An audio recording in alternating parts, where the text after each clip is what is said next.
Jesus escolheu 12 homens, os 12 apóstolos, para ajudá-lo a planejar e estabelecer a igreja.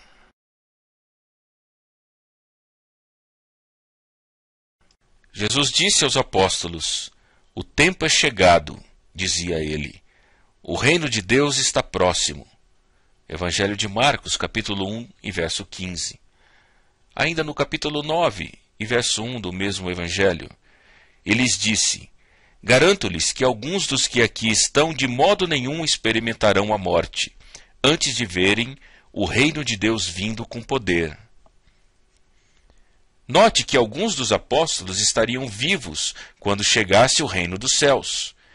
De fato, todos menos Judas estavam vivos quando veio.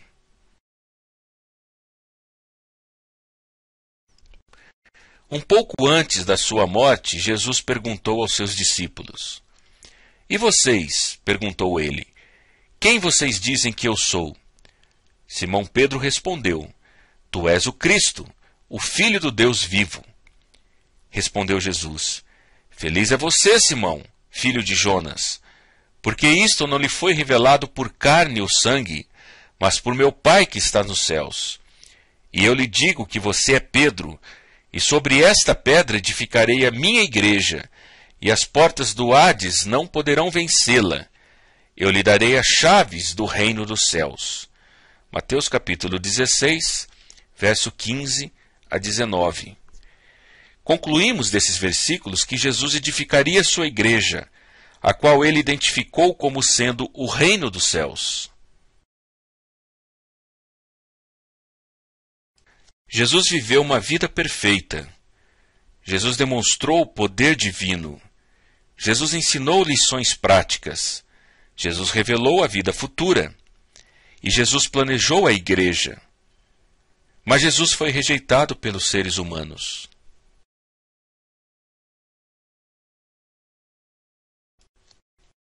Os homens rejeitaram Jesus. Havia um grupo, como os dos apóstolos, que não o rejeitou, mas muitos dos líderes religiosos queriam sua morte. A morte de Jesus foi planejada deliberadamente. O plano era pagar um de seus seguidores para traí-lo e assim prendê-lo. As autoridades tinham medo de prender Jesus durante o dia perante o público, pois o povo gostava dele.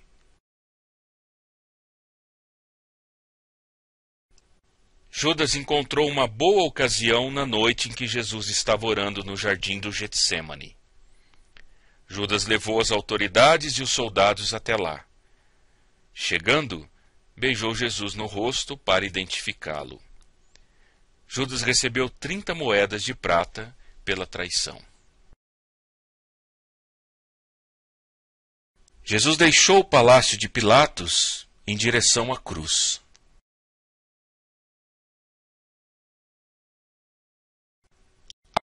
Ali, entre dois ladrões, foi ele crucificado.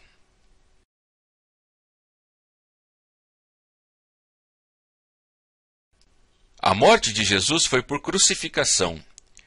Veja o que a Enciclopédia Bíblica Internacional fala a respeito desta morte.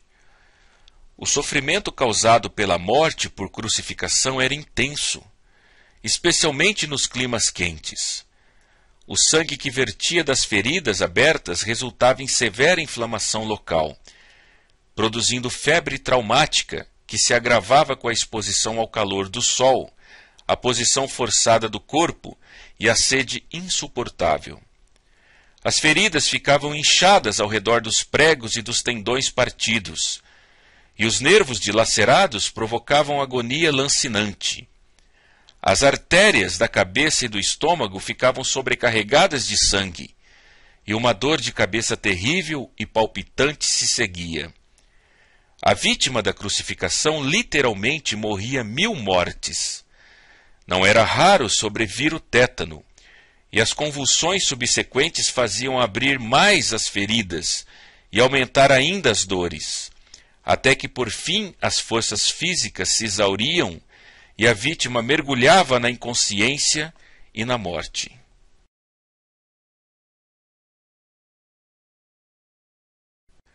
Por que Jesus morreu? Eis a pergunta-chave em nosso estudo sobre Jesus.